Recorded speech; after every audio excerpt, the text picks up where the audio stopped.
He's just the mayor. That's what my mother calls me. That works just fine. Yeah, he's just the mayor. That's all of Palm He's the Coast. mayor Uh-huh. And we're of just Bunnell? Palm The Coast. city of Palm Coast. The city Palm of Palm Coast. Coast. Yeah, I'm glad you mentioned that. I gotta mention the city manager. Right next to the finest little city in all of Flagler County, according to the city manager of the city of Bunnell. Oh. That'd be Dr. Jackson. Right. That's how he describes his town. Uh-huh. Uh-huh. Okay. Okay. And then Kathy Hyder, she's city council woman. Correct. What do we know what district? I guess it doesn't matter for me. 3, I believe. Okay, it doesn't matter. You could ask her. I'm not gonna ask her, but that's okay. She's on, that's what counts. Are we on now? Not yet. We're on live here, but we're not on live recording. Okay, thanks guys for watching the behind the scenes of Today with Pastor Jay.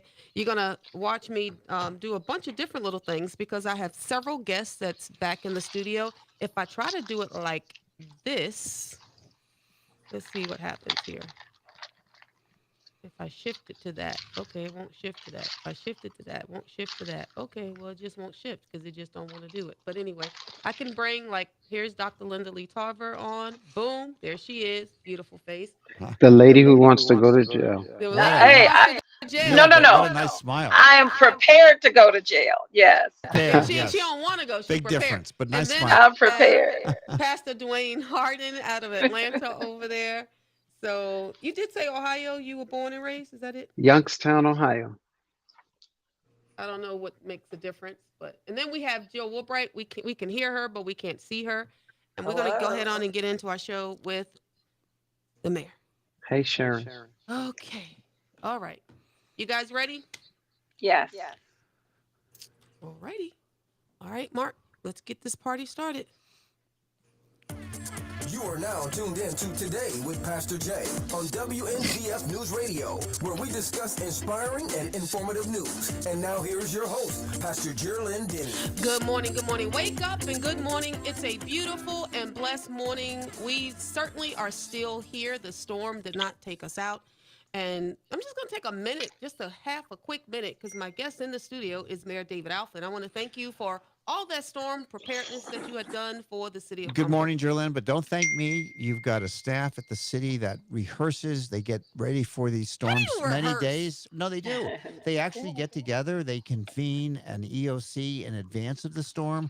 They practice their communications. They make sure that all of their technology is working perfectly. Drill. Exactly. And they do all this days before so that when the real deal comes, can I come they're in ready. Like dressed up with a costume Absolutely. and pretend like I'm a hurricane and see if you don't need come to in like a hurricane? You don't need to dress up to be a hurricane.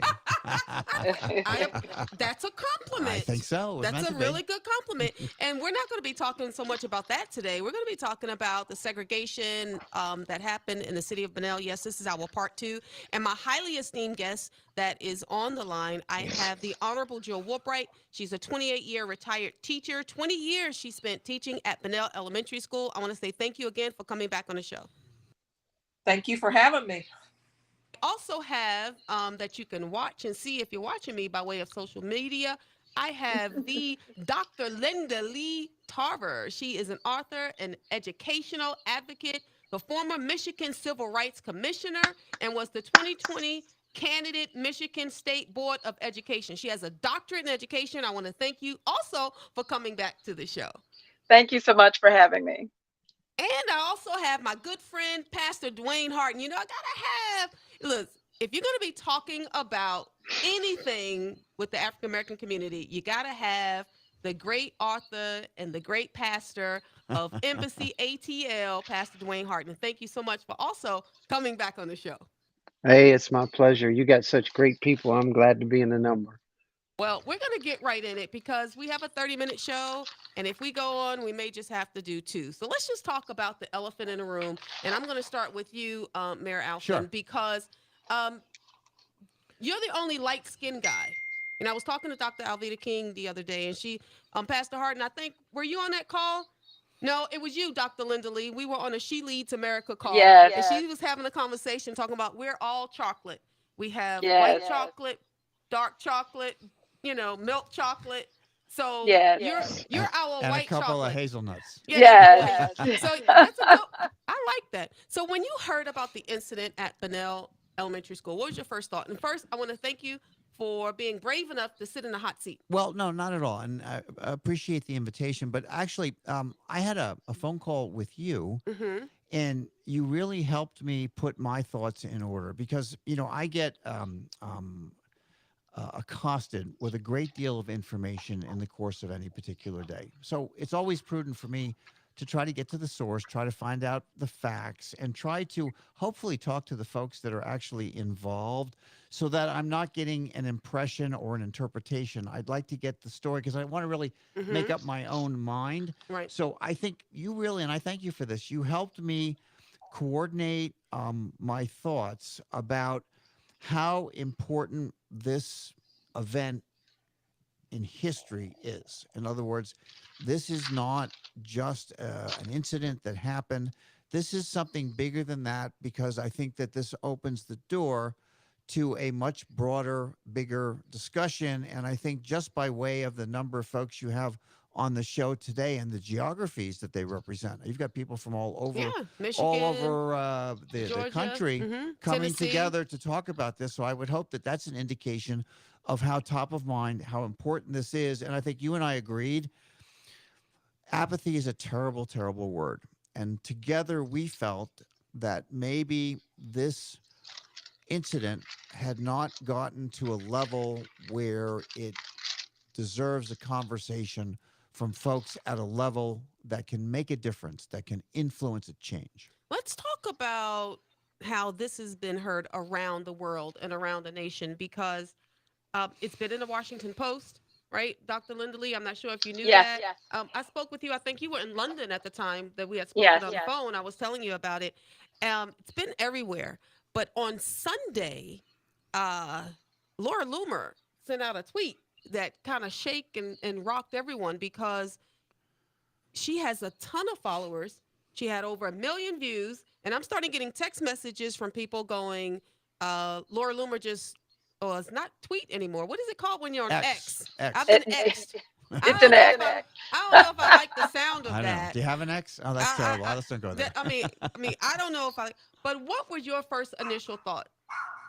From what I saw, she was looking for information on why people were not more engaged and um, involved in it, and that the media did not certainly give it enough attention about what's going on. There's some apathy there that she was concerned about, but she wanted to expose what was really going on with the segregation in Florida at this school. It is certainly not a widely understood event given the hurricanes and the like, but it certainly should be looked at and viewed all over the country because Florida, for the most part, should be a pinnacle of freedom and liberty and not a place of wokeness. But this is what has transpired here. We're looking at the schools, and especially when the exposures of DEI, the diversity, equity, inclusion, we're looking at Black teachers who took it upon themselves, thinking that they have cover, to go ahead and have a Black assembly. That's pretty much what it's called. And this Black assembly was to um, share with children that they need to have excellent grades. They need to do better. And on its surface, it sounds pretty good. But the reality is that the teachers were working out of class. They are not life coaches. And they were working out of order. They did not get permission from the parents. And so this is what's happening, I believe, across the nation when parents drop their children off in a lot of the urban districts as well, primarily urban schools, but mostly public woke schools. You will find that the parental rights are severed. It is believed in liberal ideology that parental rights are severed when you drop your child off to a public school, because somehow there is a severing of your rights and severing of your responsibilities. And it goes to show that this is going on around our nation. And Florida needs to be examined. This issue at this particular school needs to be examined more widely and more broadly. Doctor, if I could just jump in for a second, I just want to get this out. I really, part of what you said really resonated with me. I agree with those points, but also the fact that the folks that organized or orchestrated this, it's my impression, and again, I've not interviewed everyone involved, but I think I'm correct, really had no idea that what they were doing was out of cue, was out of place. Now, here's my problem. I want to talk about that. Yeah. So how can we be that far off the playing field? In other words, if these folks in their minds thought they were doing the right thing, and yet they're so off base, I mean, that tells me that the pendulum has to be reeled into at least the center. It's way out of whack if something like this can happen and not make top level international news quickly. Well, it did make international news quickly, but only because I want we Pastor pushed Harden it. to answer this, because this is something that really has bugged me, and I want to just get right down to the nitty gritty. The teacher and the principal. Now, there's a huge movement. Let's get behind the principal. The principal didn't know what he was going to say. It's not a matter of what he said. That's secondary to the fact that we have a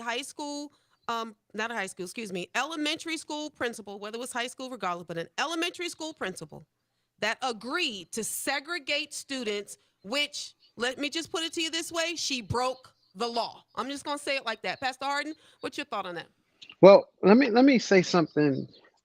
Yes, she broke the law, but here's one of the problems that I have. I have a problem that if it would have been the reverse, if white students would have been, I don't care if it was to say how horrible you are or not.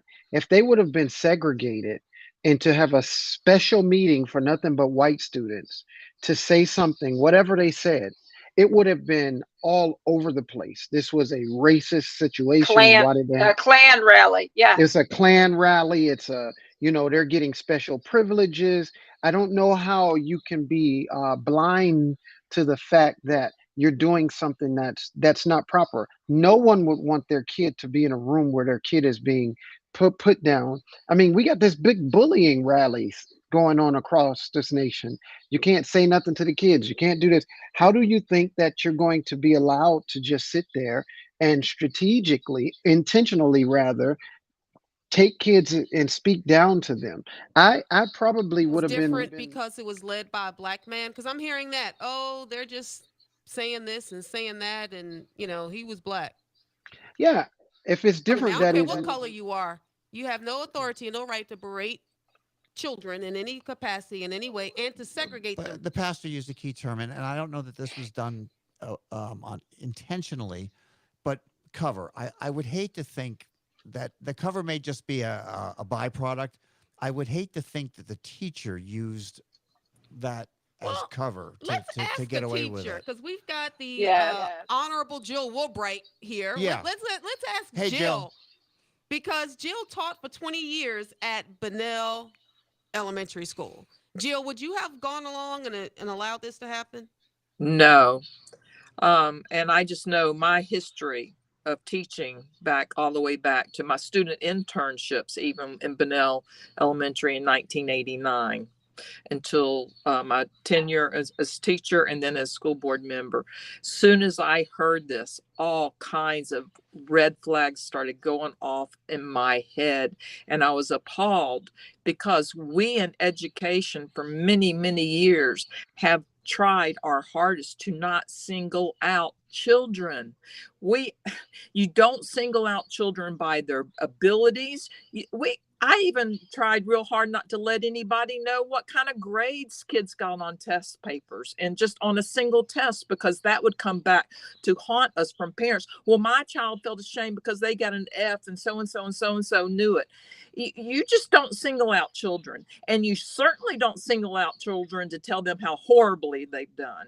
And you certainly don't single out children. And I don't care what color you are, if it's white on white, white on black, white on purple, black on purple, black on black, or black on white. Abuse happens from all races to all races, and that was abusive talk to children. You don't elevate them by putting them down and making them feel horrible about who they are, and then look around the room and see. It's just appalling to me, Pastor Jay, because I spent most of my career over there working with the people in that neighborhood, and they can learn. And I had students that would go up 2 levels on the FSA. They just need someone to believe in them, not belittle them. All right, we got to take a break. Don't go anywhere, guys. Don't touch that dial. You're listening to Today with Pastor Jay. Cool.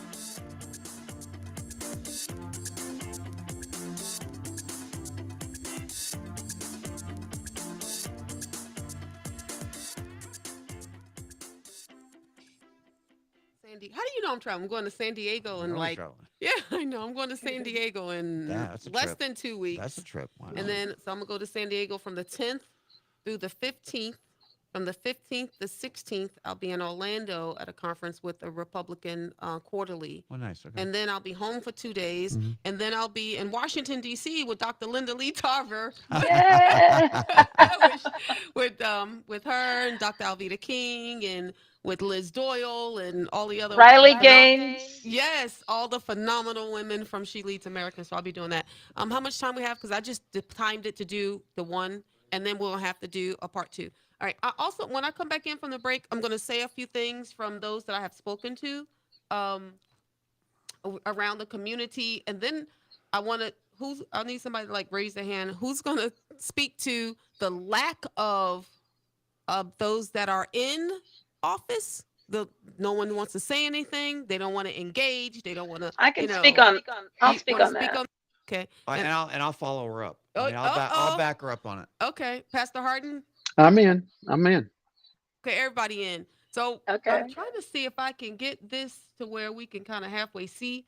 But you don't have to worry about whether or not the camera's on you because we're recording this. So if you want to jump in with a comment, you're more than welcome to do so. At least let me get my initial question out. Okay? Okay. All right, here we go. I got 10 minutes. Okay. And then we may have to do a second show, but we'll see where we are. Okay. Welcome back. Want to give a shout out and a thank you to Steve Verrier and blah, blah, blah, blah, blah. That's why it's pre-recorded, because I can make a mistake every now and then. Everybody write that down. Mistake. Don't get excited because I'm perfect in Jesus. Okay, you ready? Want to give a thank you and a shout out to Steve Verrier, theFloridaMortgageCenter.com, and Church on a Rock for sponsoring Stay with Pastor Jay. If it wasn't for you, I couldn't be on the air, so thank you. I do want to say that Speaker Renner, who was the Speaker of the House for the Florida House, from the beginning of this, I had been sending him messages and letting him know and informing him of what has been happening here in Flagler County. And when I sent him the flyer that I was going to be doing a prayer service and all that at the Benel Elementary School, he said, that's good. You know, the children need prayer. And then he said, wait, hold on a minute. And then, of course, I'm adding my vernacular to his. He said, is this true? Because I guess he had been seeing this stuff and he was like, it didn't dawn on him. He was out of town and everything, but he was just thinking this possibly couldn't be true. So I do want to thank him for his attention to the matter because his involvement, he alerted our State Department of Education immediately, which began their own investigation. And his position is very simple. He says that we should never be sorting people by race. You know, we obviously want to help students who are struggling academically, but to suggest that this was only an issue for Black students, he finds it very offensive. So I want to thank Speaker Renner for speaking out about that. Also, I want to give a thank you to Commissioner Andy Dance because he was at the prayer meeting. He came to the prayer meeting. So did the Honorable Will Furry. He came to the prayer meeting at the school, holding up encouraging signs for our students.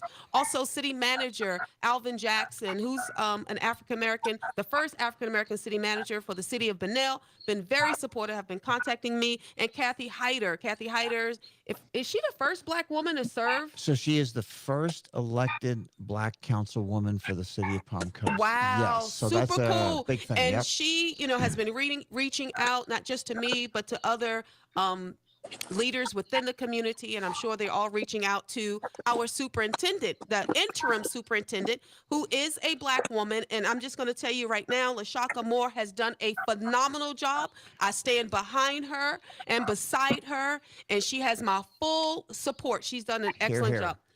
She really truly. Also, I want to say Christian Ziegler, who is the chair of the Republican Party of Florida. I want to just personally just thank him for his guidance. He knows a lot about school boards and everything that's been going on. He contacted me as well and said, Pastor Jay, what do you need? What's going on? And How can I his help? wife is also intimately involved, right? His wife is very intimately. She's a former school board member. She helped start Moms for Liberty, and she's working with, what's the name of it? It'll come to me. Leadership Institute.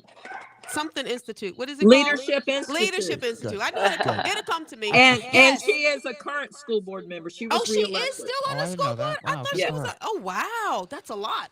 But anyway, Christian Ziegler reached out to me and several people, regardless of what their political background is. I just want to say thank you for those who came out to support the students. And that's where we are, the students. But let's talk about the lack of, I don't want to get involved in the race. Not the race. Well, the race talks, because that's really what it is. I don't want to get involved. I don't want to talk about what's going on in the city of Bunnell. I'm an elected official, or I'm running for office. That's not my thing. I'm very disappointed about the people who said, I don't want to have anything to do with it. If I may, I know this wasn't the order. Let me jump in first, because I think it'll be a good intro. Okay. So why didn't more elected officials and other, let's call it community stakeholders, stand up right away? Well, not stand up right away. They're not standing up at all. Well, I mean, Mayor Alfin. Stand up at all. Okay, now we do have, we have a storm. Because you're here, so let's talk about why that. didn't they stand up? So let me tell you what I think. This is an opinion.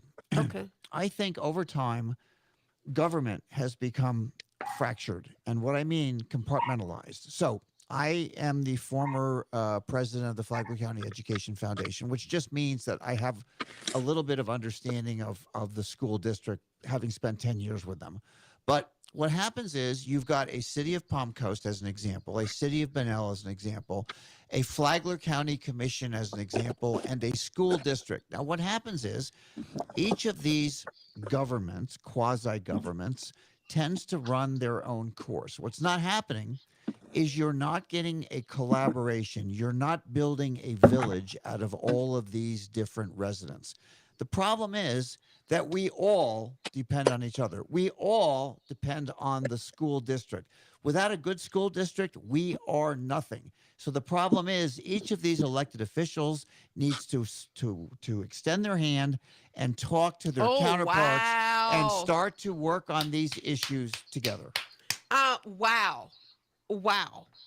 Dr. Linda Lee, I mean, did he just say that?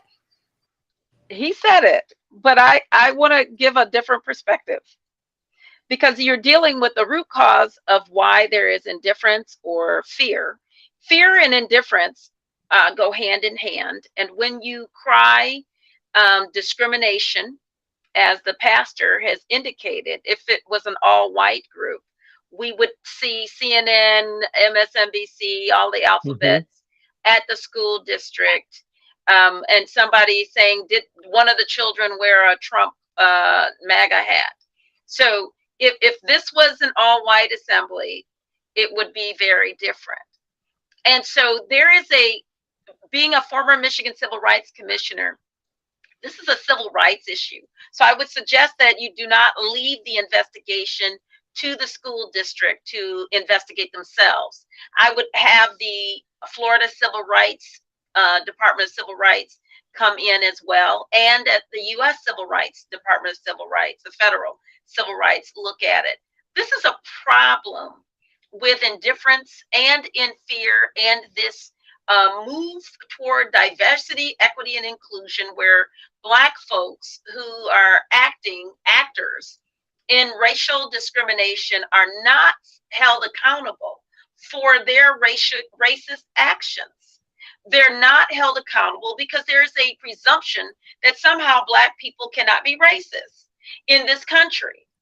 And so we must bring attention to the issues. It has been going on too long and too far where Black folks believe that.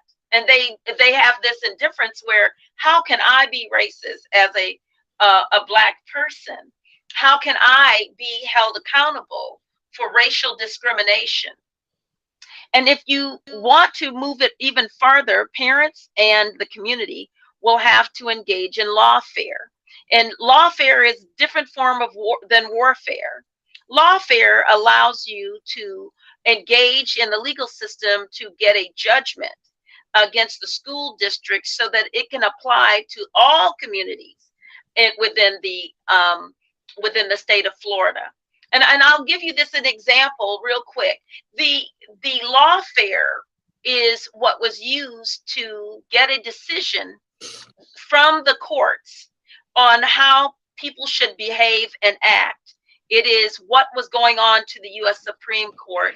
And those Supreme Court decisions, and my Supreme Court is through God himself, but the Supreme Court of the United States is the last haven that dictates what behavior should happen. We're not going to be able to change hearts and make lawmakers and political elected officials care about little Black children or little white children. It's just not going to happen. But the behavior has to be set in stone. And this is the behavior and activity that will govern our community. So I would engage in lawfare. We are not done with respect to the elementary school and the behavior. There must be a decision from some civil rights group, and it doesn't require all parents to participate in it. But if one parent says, my child's civil rights were violated, and there is a judgment against the elementary school, then it'll apply to the entire school districts within the state of Florida. And that is what you want. That is what you absolutely want. It is my understanding that there will be some judgments that's being sought after. And that's something that Bunnell and our school district is going to have to embrace. So that's definitely going to have to embrace. But I had a question. Someone asked me a question. They didn't put it on the news. Praise the Lord. They didn't put it on the news, but I'm going to put it out there, Pastor Harden, because just want to touch on that. Someone asked me, what was your initial reaction when you found out that it was a Black man that segregated students in an attempt to help them? And my response, Pastor Harden, I'm going to tell you what I told him. I said, well, all skin folk, not kin folk. Right. Exactly what I said.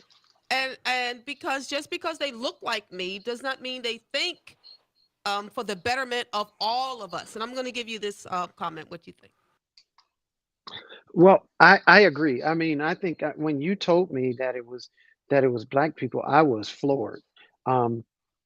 Because when I was a kid, I grew up, and I told you this story, but my third grade teacher told us the only chance that Black people had for a president was Martin Luther King, and he's dead, so you guys can hang it up. And at that point, if I had any aspiration for becoming a president or some kind of official like that, I put it all to the side because I was like, Martin Luther King is dead, and I've missed that opportunity is gone because a teacher's influence is great. That's why you can convince kids to be transgender now, because the teacher is standing up there supporting it and reading books. The teacher's influence is great. And so when that happens, I don't care what color you are. I had one tell me, I would rather you flip hamburgers than to go and finish getting your college degree. And that had an effect on me. Thank God for my mother, because my mother said, if it kills me, you're going to finish college. And when she said that, I was determined to finish college rather than to see her die. So it was like words matter. Information like that really does matter.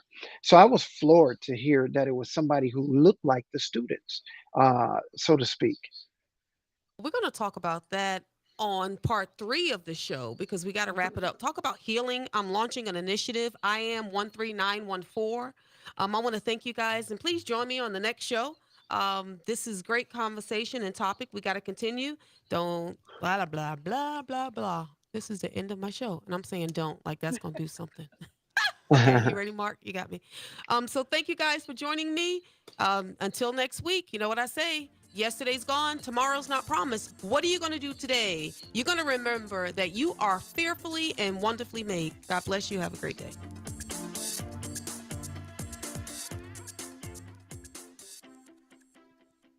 All right, guys. All right. That was You good. ready? We're going to go part 2. Okay. You're going to start out with a psalm? With a psalm? Yeah. It'll start all over like we're doing the psalm. Oh, the psalm. Yes. That's what I'm going to talk about. Yeah. Well, no, I thought you could end with it. Start with it. Oh, yes, I will. Yes. I gotta remember who I have on the show. Jill, I muted you because the dogs were in the background. So let me unmute you. Okay, there you go. No barking. You are now tuned in to Today with Pastor Jay on WNZF News Radio, where we discuss inspiring and informative news. And now here's your host, Pastor Jerlyn Denny. Good morning.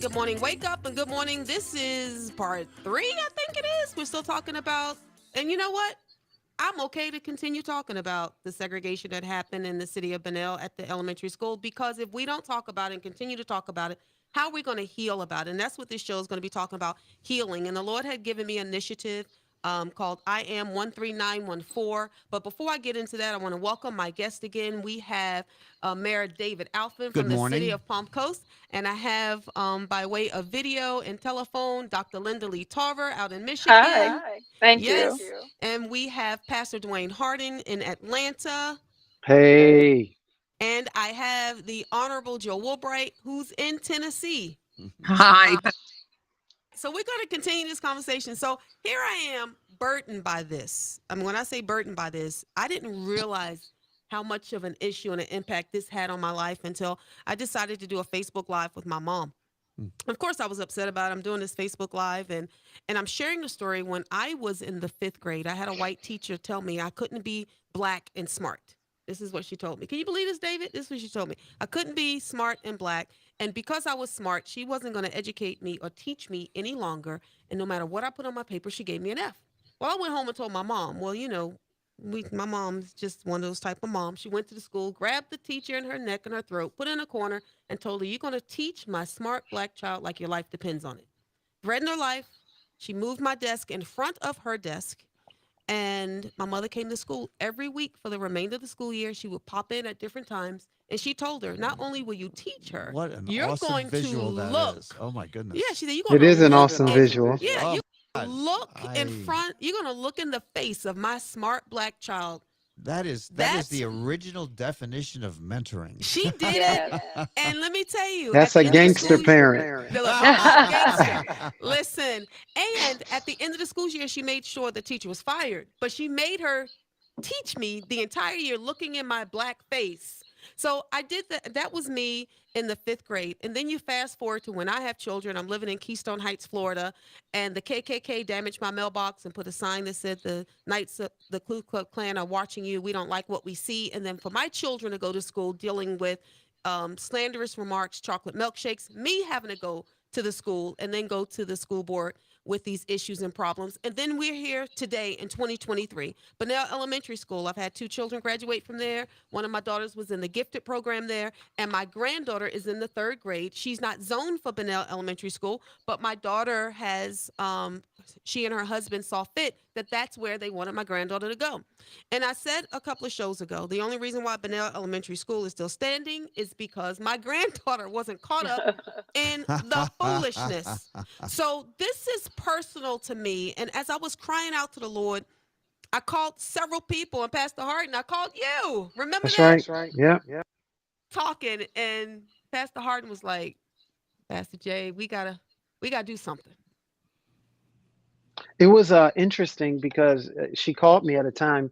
We have Saturday service, and she's calling, and I was praying, and the Lord says, call her back right away. So I call her, and she has this passion inside of her, and I'm in the middle of preparing, but this thing overtakes me, and her passion was there. She was concerned and saying, "What can I do? What shall we do?" And we went to work on some ideas, and then she came up with this wonderful idea. we're talking, how do children needs to have an identity, right? And I had already been at the school holding signs, telling them that they're beautiful. I love their skin. I mean, I'm just coming up with crazy stuff. Just standing at the schools with all the students coming by, letting them know they are fearfully and wonderfully made. And the Lord just spoke to my heart and said, start an initiative. Of course, it didn't help, Pastor Harden, because you're up there saying we need to do something. We need a nonprofit. Right. That's right. Identity. I mean, we would, throwing around some things, and I'm going, okay, you with me? You with me? You with me? He's got me. And that's where I am 13914 was birthed. When you look at the three things that those students were told, they were told that they would go to jail, they were told that they would be shot, and they were told that they would be in an early grave. And how old are these kids? 9. Now, let me ask you a question. Mm-hmm. So I realize that today's kids are perhaps a bit more mature than certainly than I was at that age so many decades ago. But those concepts are so far above what a child that age should be dealing with. I'm sorry, threatened with. It doesn't make any sense from anybody's point of view. I mean, we've heard this scared straight, right? Mm-hmm. This is so out of place even with that concept. I mean, it doesn't make any sense. I mean, but how do you repair that? Right, and see, there you that's go. where we Okay. are, If- Dr. Linda Lee. We've got to repair that because harm has been done. And this is, for those that are advocating for the principal, and I feel for her, I do. 18 years in the school system, right? She loves students, and this is one mistake, but it's the gravity of the mistake that I don't think people are realizing. Not just the principal, but the teacher that was involved. The gravity of this mistake has had lifelong impact on these students. How about the and lack the community? How about the lack of healing hands that have stepped forward to? If it was a mistake, everybody makes mistakes. We get that. Mankind was created to make mistakes, but the lack of the community coming forward to help us repair that mistake. That's what really gets me. That goes back to the apathy again. The issue is that they don't appreciate that it is a big deal. And when I say that, I'm sharing that with you. Yeah, I agree.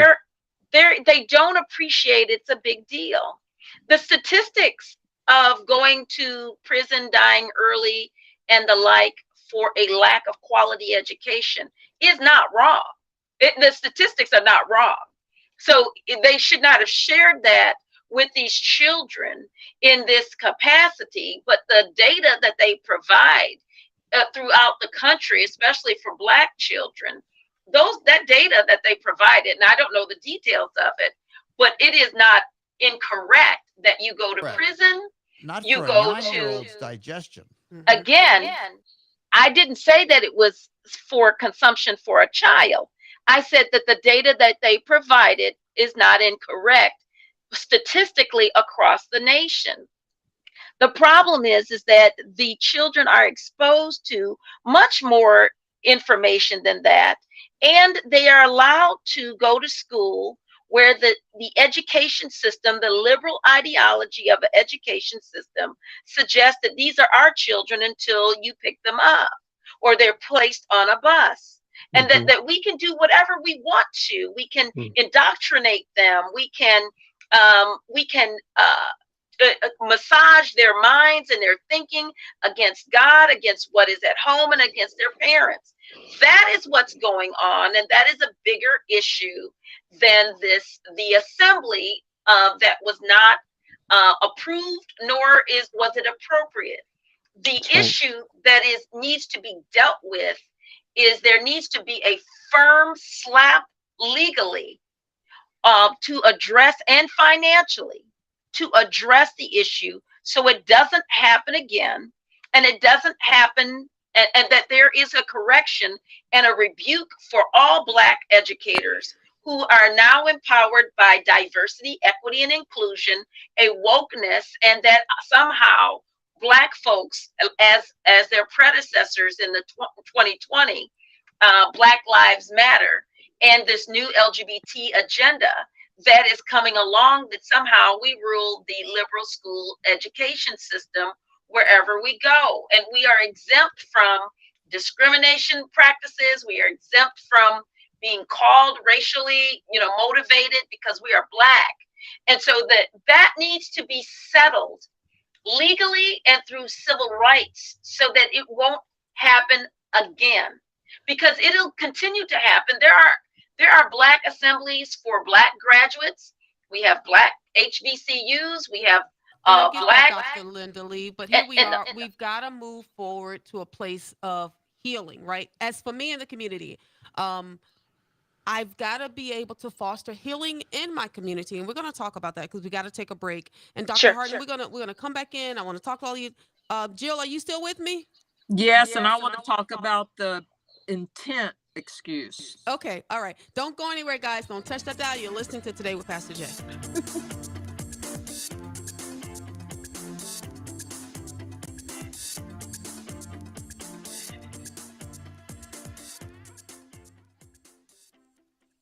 Be in the same room That'd be and fun. have some conversation. All right, I'm gonna go back in. Jill, I'm gonna let you start off with the intent, but please only take a minute or two because we've got to move forward with what we're doing and how we're gonna do it and the trauma, because this is traumatic, right? This is a traumatic event that has happened in the lives of these students, and we want to talk about that. So, Jill, you got a couple of minutes when we come back in, okay?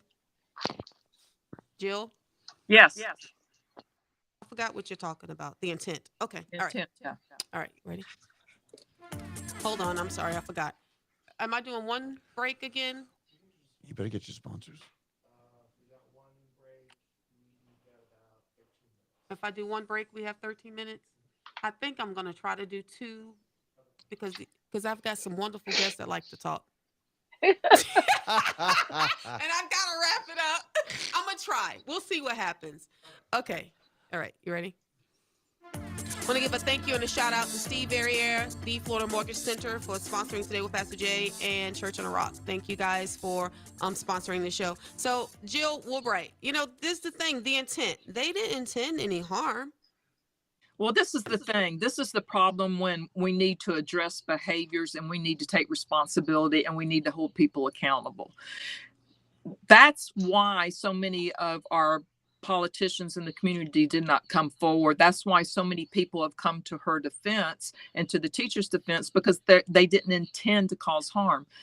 That doesn't matter. That's an excuse. Intent is an excuse. We cannot excuse things when they're that brazen and they've caused that much harm to children. The first thing we have to do is own it and not excuse it. We have to own it and not excuse it. We cannot heal the children in the community until there is ownership that was wrong. It should have never happened. Point blank, end of discussion.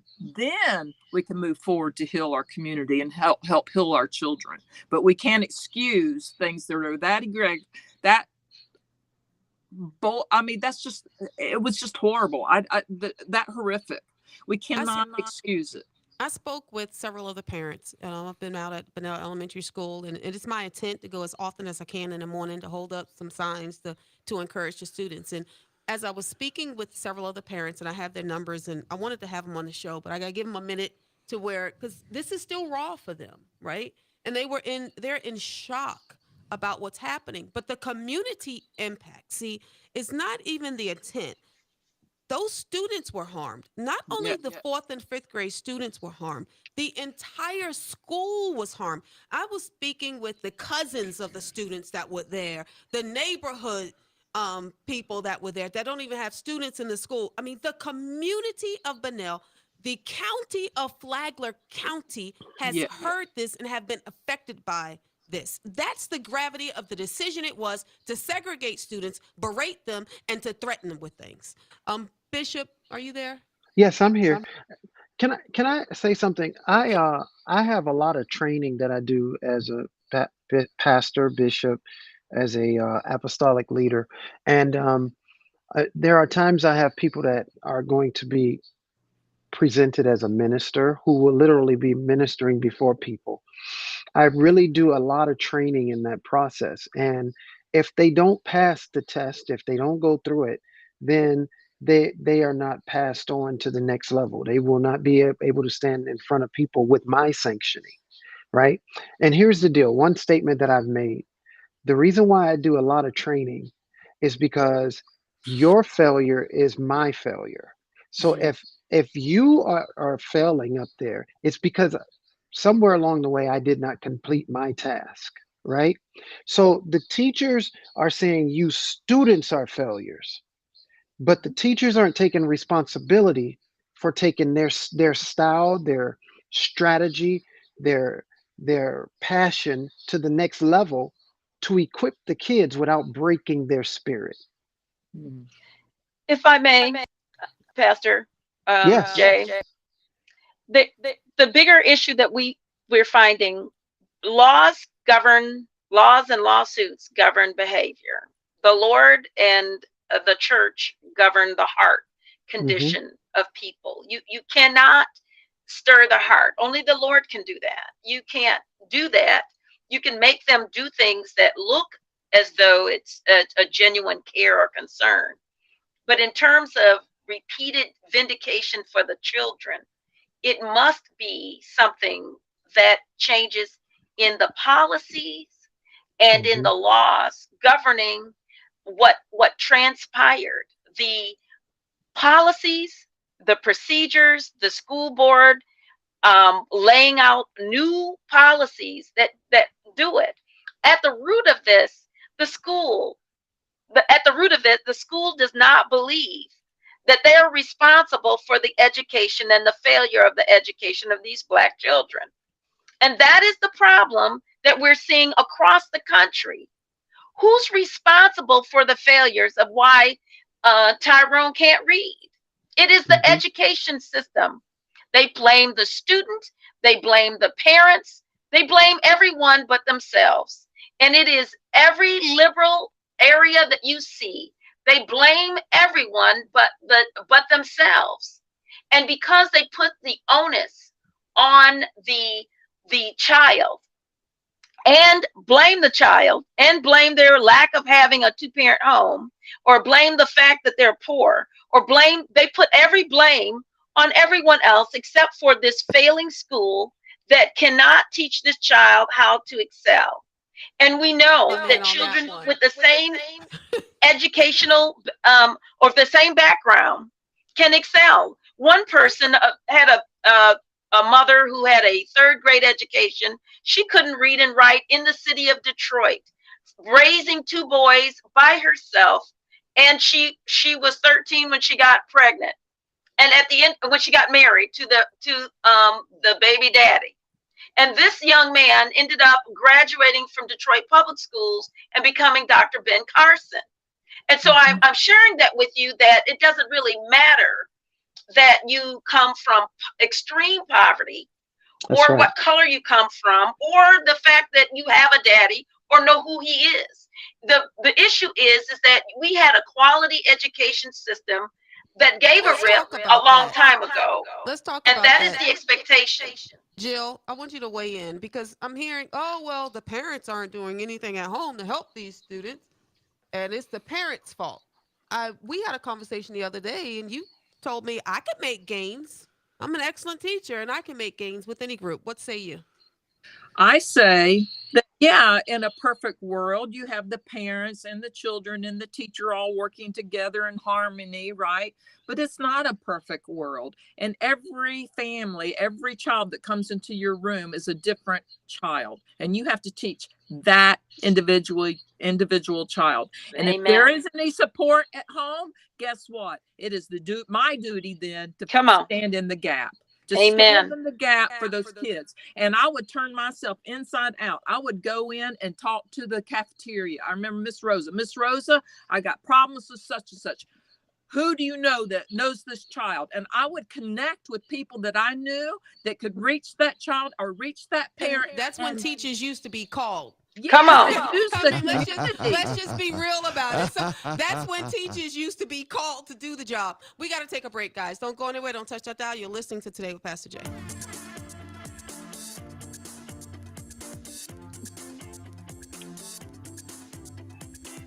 Oh, I get so upset. Teachers I know.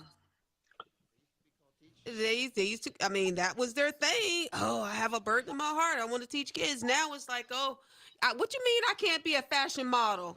All right, I guess I'll teach. Oh, I can't So, get. let me tell you the difference. But that's not all of them. got- That's just some of You them. got a teacher today. Okay, we're gonna have this conversation off air. Yeah, yeah. We can talk, guys. And I'll be we a can second. share. Let No, me- that's fine. let me tell you what's sad. How much time do I have left? Okay, all right, And go ahead. Jill, you'll respond to this. You got teachers today in the city of Palm Coast, okay, that we want to hold up as a mentor, as a I can't think of the other word. Anyway, that cannot afford to live in the city they teach. Yep. I That's mean, true. how sad is that? That these people that we want to put up on a pedestal to be a role model. You do know you're the mayor, right? I do. You're about to get in the hot seat and all this development and stuff and everything, and I'm how we working don't on have it. any workforce I'm housing. working on it. So, but think about that. Your teacher who is building your future, my future, our future, right. and they can't afford to live. here. What does that Well, say to the kid? but What does it tell the kid? I'm gonna share this with you. We live in a situation in Detroit. The 6 students sued for the right to read. The lawsuit was settled, and Detroit Public School that failed these illiterate children now, they received $94 million toward literacy. That money will go to the pockets of the unions and to the administrators. And what do you think these parents are going to be suing Flagler schools for? I'm just saying. I'm telling you guys. I'm telling you, it is the lawfare is what we need right now. Nobody cares whether they feel bad. What we care about is that the laws, the civil rights in their pockets scream that this should never happen again. And it needs to be outlined on what should never happen again and why it should never happen again. You cannot legislate the heart. You can legislate behavior, and you can put in a civil rights and a civil suit that will legislate behaviors for the entire state. But there is legislation that says that you cannot segregate children. That's why they're in so much trouble, because there is legislation. We do have legislation. If I'm not mistaken, Governor DeSantis signed it last year. What is it? House Bill 7, 2022. You can't segregate kids for any type of education or practices. So and then what is the penalty as a result of that violation? There it is. Because the students the parents need to get money. Civil rights will sue on behalf of the families affected to allow for them to get treatments. It allow for them to get special services. It allow for them to look at whether or not they want to look at other private school opportunities, any supplemental things that they might need. They will be able to get some money to send a message. The money sends the message for those students and their parents. That's what's going to get their attention. Jill, aren't you glad you're not on school board? Because they'd be suing you. No.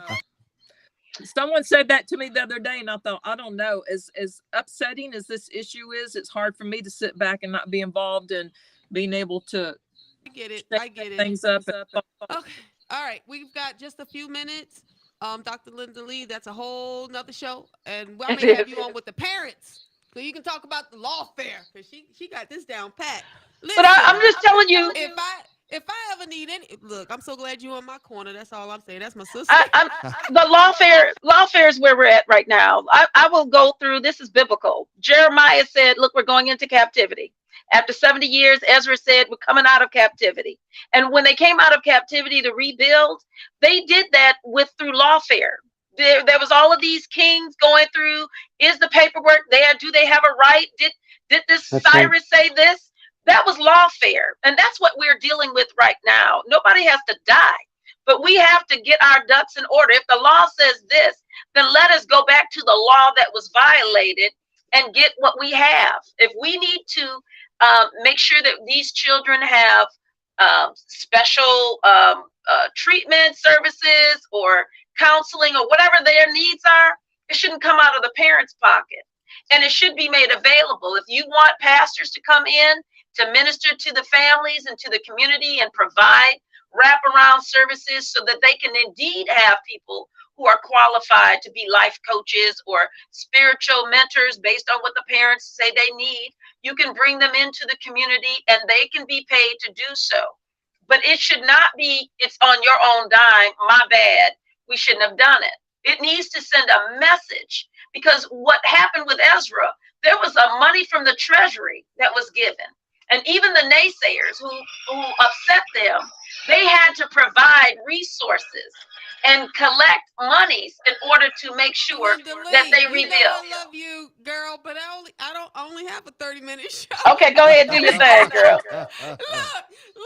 Look, this is a whole nother conversation. That's why I wanted you on, because this is so amazing.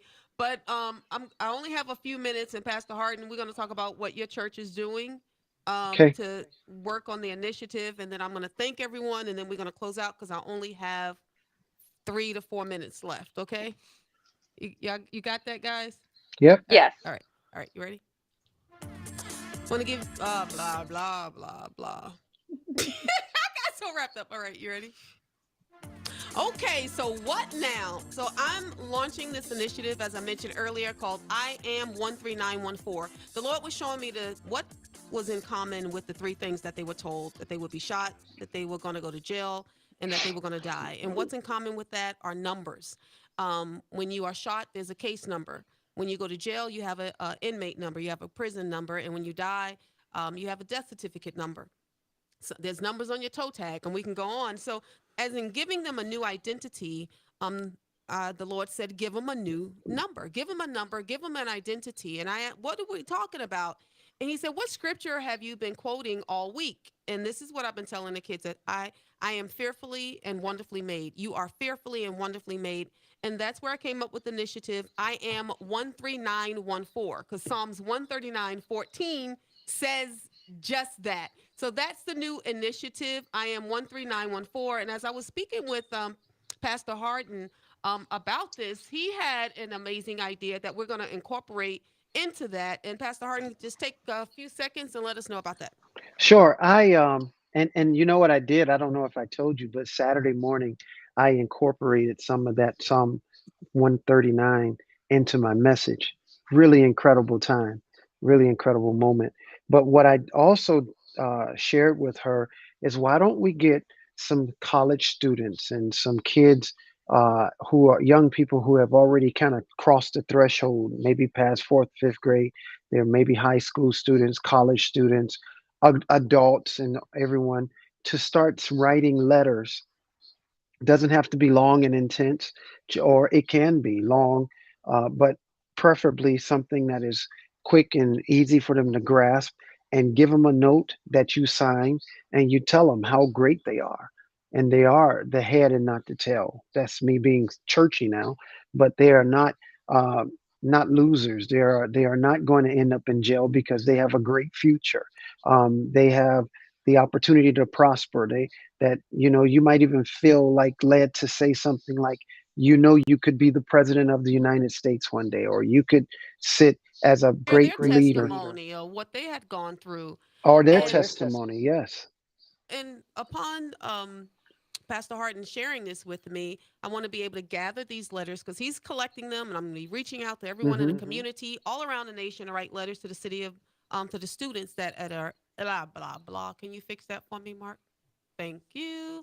I encourage everyone to write letters to the students at Bunnell Elementary, and I'm going to be placing them on a landing page on my website, which is I am 13914. That's going to be the website, .com, .org, and .net. And on that page, it will have these letters of inspiration. I reached out to Dr. Alvita King, who's the niece of Dr. Martin Luther King Jr., and she's going to do some video presentations.